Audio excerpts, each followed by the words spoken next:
Hello everyone. आज हम लोग बात करने वाले हैं निफ्टी 50 के बारे में। सबसे हॉट टॉपिक, सबसे अच्छा टॉपिक। और निफ्टी 50 से ज़्यादा हम लोग यहाँ पे बात करेंगे कि कैसे स्टॉक मार्केट में हम लोग को काम करना चाहिए, कैसे हम लोग का एक सिस्टम सेटअप होना चाहिए। Because from my personal experience, मैं जो सीखता आ रहा हूँ, जो सीख रहा हूँ, उससे मुझे को यही समझ में आया है कि, और थोड़ा बहुत पढ़ता भी हूँ कभी कभी, तो पढ़ने से ये समझ में आया कि if you want to create wealth stock market में, जो like I am trying to implement day by day, तो आपको you have to create one system. आपका एक सिस्टम सेट होना चाहिए। और जस्ट आप अच्छे ध्यान से सुनना, अच्छी चीज़ है ये। एक सिस्टम सेट होना चाहिए। सिस्टम सेट होने का मतलब क्या होता है? सिस्टम सेट होने का इतना सिंपल सा मतलब होता है कि आपको और चीज़ों से फर्क नहीं पड़ना चाहिए। कौन सा चैनल क्या बोल रहा है, कौन आपको कोई वीडियो बना रहा है और वीडियो बना के क्या रिकमेंडेशन दे रहा है, क्या एनालिसिस कर रहा है। आप अपना एक सिस्टम बनाओ, अपना एक सिस्टम सेटअप करो। आपको जो सिस्टम लगे वो अच्छा सेटअप कर लो। आपको मेरा सिस्टम अच्छा लगता है, आप इसको फॉलो करो। आपको किसी और का सिस्टम अच्छा लगता है, उसका फॉलो करो। बट एक सिस्टम जरूर फॉलो करो। तीन चार लोगों के पीछे भागना बेकार है। एक सिस्टम है, एक फॉलो करोगे तो काफी सही रहता है। तो सिस्टम का सेटअप करने का ये मतलब है, आपको पहली बात तो, स्टॉक में अगर आप एंट्री ले रहे हो, तो जिस टाइम पे आप एंट्री ले रहे हो, आपको पता होना चाहिए कि आपको निकलना कब है। एंट्री लेने से पहले आपका टारगेट आपको पता होना चाहिए, तभी तो एंट्री लो। अगर आपको ये नहीं पता तो उसका मतलब नहीं है। प्लस सेकंड पॉइंट ये है कि आप अच्छी कंपनी में इन्वेस्ट करो। और आपको, जब तक अच्छी कंपनी में इन्वेस्ट करते हो जो प्रॉफिट ग्रो करती रहती है, उन कंपनियों में स्टॉप लॉस का कोई मीनिंग नहीं होता if you are an investor. ठीक है। अगर जैसे मैं आपको एक एग्जांपल से ये चीज बताता हूँ। 3 महीने पहले मैंने एक वीडियो बनाया था अडानी टोटल गैस का। ठीक है। अडानी इसलिए क्योंकि बहुत फेमस एग्जांपल है, काफी इसमें मूवमेंट्स वोलेटाइल होते हैं, तो ये अच्छा एग्जांपल लगेगा, इसलिए मैं बता रहा हूँ। तो अडानी टोटल गैस पे वीडियो बनाई थी, ठीक है, 3 महीने पहले, अराउंड 3 या 3.5 4 महीने पहले, इतना एग्जैक्ट याद नहीं है। तो ये वीडियो बनाई थी, उस टाइम पे मैंने वीडियो बनाया था और अपना बाइंग प्राइस शेयर किया था। ठीक है। और उस जैसे ही बाइंग किया था, उससे शायद 8-9% कुछ परसेंट नीचे गिर गया था। ठीक है। नीचे गिरा। और वैसे ऑलरेडी वो ऑल टाइम लो पे, मतलब अपना जो काफी, जो हिंडनबर्ग का केस हुआ था उसके बाद से काफी नीचे गिर गया था, उसके बाद भी नीचे गिर रहा था। नो वन कितना नीचे गिरेगा। तो वो एक बोल्ड मूव था। क्यों बोल्ड मूव था? क्योंकि स्टॉक नीचे गिरा जा रहा है, प्रॉफिट बढ़ जा रहा है, लेकिन स्टॉक नीचे गिरा जा रहा है। बट माई सिस्टम इज कि उससे मतलब नहीं होता। If the stock is performing good in the balance sheet और उसका प्राइस नीचे, डजेंट मीन कि स्टॉक बेकार है। आप उसको ट्राई करो कैच करने का। ठीक है। तो मैंने उसमें कैच किया। जैसे ही मैंने बाई किया, उसके 7-8% और नीचे गिरा। और उसके बाद कंसोलिडेशन, मतलब मैं लॉस में था, अराउंड 1-2 महीने सिर्फ लॉस में था। उसके बाद क्या हुआ, वो एकदम से रिसेंटली रैली आई। मैंने जो टारगेट सेट किया था ऑलरेडी सेट किया हुआ था, और अडानी को पता नहीं उस समय कितने न्यूज आए, कितना सब कुछ आया, कौन क्या बोल रहा था, एग्जिट वैक्जिट दुनिया भर का कोई नहीं फर्क पड़ता। बट जैसे ही रैली आई, तो जो भी तो 2 महीने का कंसोलिडेशन ये सब था ना, वो 10 दिन में वापस आ गया। मतलब 10 दिन में मैंने 10 डेज में मेरा जो बेचते समय 60% प्रॉफिट बेचा, 10 डेज में। ये हुआ तो उससे क्या होता है कि आपका सिस्टम सेट था, मेरे को पता था कि मेरे को कब निकलना है, मेरे को कब एग्जिट करना है। उसके बाद जो न्यूज आ रही, कुछ आ रही, मेरे को फर्क नहीं पड़ता।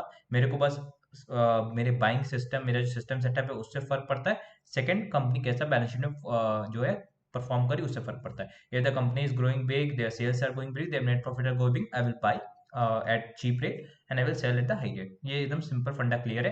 तो ये मेरा सिस्टम है। आप अपना सिस्टम बनाओ, बट जरूरी है सिस्टम से आप काम करो। ठीक है। अब बात करते हैं हम लोग निफ्टी 50 के बारे में। ये निफ्टी 50 के मैं जल्दी से खोलता हूँ और इसका पर्सपेक्टिव बताता हूँ। उसके पहले अगर आप चैनल पे नए हो तो चैनल को आप सब्सक्राइब करो। अच्छे वीडियोस आते हैं। आपका हेल्प कर सकता है, शायद आपका खुद का आप एक सिस्टम सेट करने में आपको ये हेल्प कर सकता है चैनल, कुछ हद तक एनालिसिस में आपकी हेल्प कर सकता है।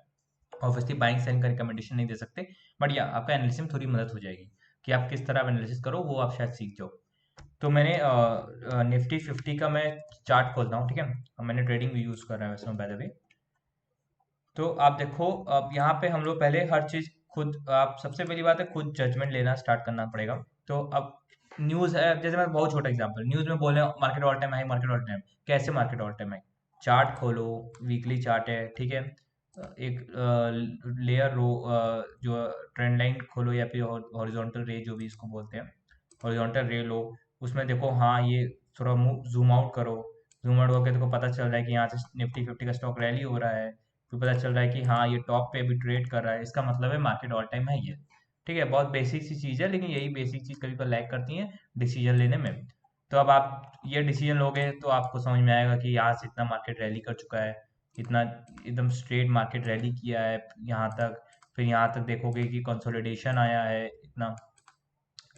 यहाँ पे देखो, फिर यहाँ पे ये क्या दिखता है कि ये, हाँ ये देखो, क्या इसे पता चलेगा कि ये, हाँ देखो ये कुछ कंसोलिडेशन आया है, कंसोलिडेशन के बाद आपको पता चल रहा है कि कंसोलिडेशन हुआ मार्केट में। यहाँ पे कंसोलिडेशन का एक रेंज बना था, ठीक है। जैसे ही रेंज ब्रेकआउट हुआ उसके बाद और रैली किया यहाँ से, जैसे ही कंसोलिडेशन का बॉक्स हुआ तो एक और रैली किया। फिर हो सकता है, अब क्या पॉसिबल है कि यहाँ पे फिर से थोड़ा कंसोलिडेट करे फिर रैली करे, but obviously at the end जो कांस्टेंट रहेगा कि स्टॉक मार्केट रैली करता रहेगा, ये कांस्टेंट है। कंसोलिडेशन आएगा, थोड़ा डाउनफॉल आएगा, बट एवरेंड द रैली करेगा। अब दिक्कत ये है कि मार्केट ऑल टाइम हाई कर रहा है, तो हम क्या बाइंग कर सकते हैं? तो मार्केट ऑल टाइम हाई कर रहा है निफ्टी 50, बट इस बात में ही बहुत बड़ा स्कैम है। अब कैसे स्कैम है ये बताता हूँ कि मार्केट ऑल टाइम हाई कैसे रैली कर रहा है, ठीक है। स्क्रीनर पे जाओ, लिखो निफ्टी 50, आ जाएगा, खोल लो, ठीक है। सबसे निफ्टी 50 जैसे ही खोले, सबसे पहला चार्ट है रिलायंस इंडस्ट्रीज, ठीक है। सबसे ज्यादा वेटेज है रिलायंस इंडस्ट्रीज। रिलायंस इंडस्ट्रीज हो गया, ठीक है। जाओ ट्रेडिंग व्यू पे, रिलायंस इंडस्ट्रीज को सर्च करो,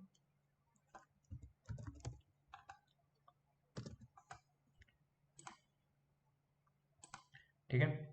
यहाँ पे आप देखो रिलायंस इंडस्ट्री का चार्ट आ गया। रिमूव ड्राइंग्स कर दो, रिमूव इंडिकेटर्स हो गया, कोई बात नहीं, रिमूव ड्राइंग्स करो, ठीक है।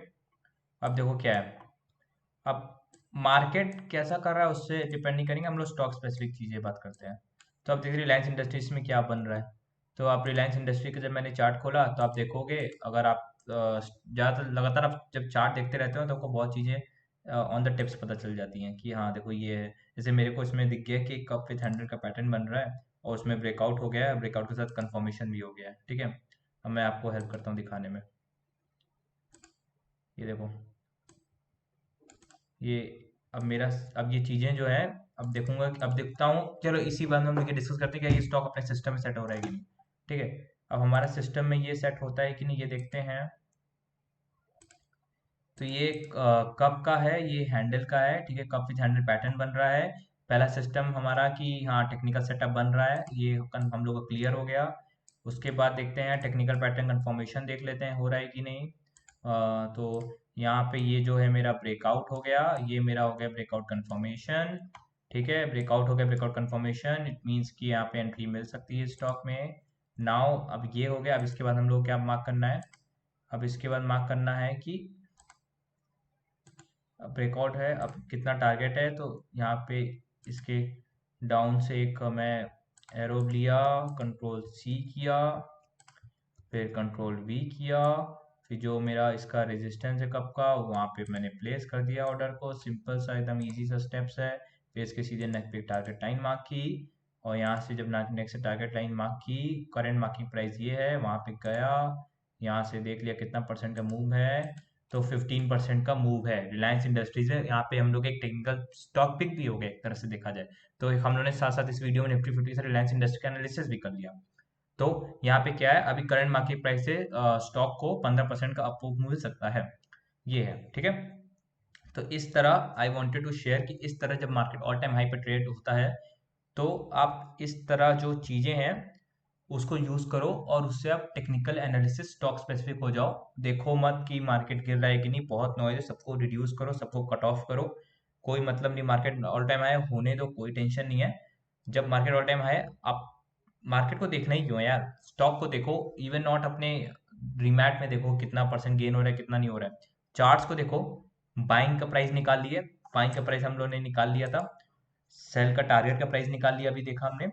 बस इस पे बात करो। जब इसका, अब रिलायंस इंडस्ट्री जब मार्केट डाउन होगा तो उसका मतलब नहीं है, होल्ड करो, कोई बेचने की भी जरूरत नहीं, गिर रहा है गिरने दो।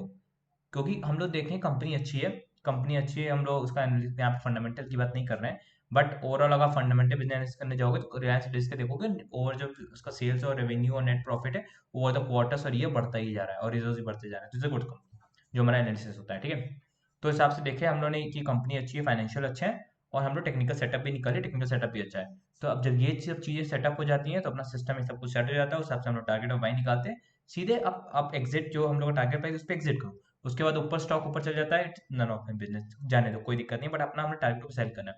तो ये माइंडसेट लेकर चलो, एक सिस्टम खुद का बनाओ, किसी का सिस्टम फॉलो कर सकते हो, खुद का सिस्टम बना सकते हो, जरूरी नहीं है कि यही बात करो, आप अपने हिसाब से ट्रेड करो। बट ये है कि मैंने देखा कि इस तरह से जो मेरे पास एक्सपीरियंस है, जब ऐसे ट्रेड करते हैं तो मोस्टली सक्सेसफुल रहते हैं। ये मेरा एक्सपीरियंस है, इसलिए मैंने आपसे शेयर कर लिया। तो इस तरह वीडियो अच्छा लगा तो लाइक करो और कमेंट जरूर करो, बताओ कैसा लगा, और चैनल को सब्सक्राइब करो। Thank you so much for watching.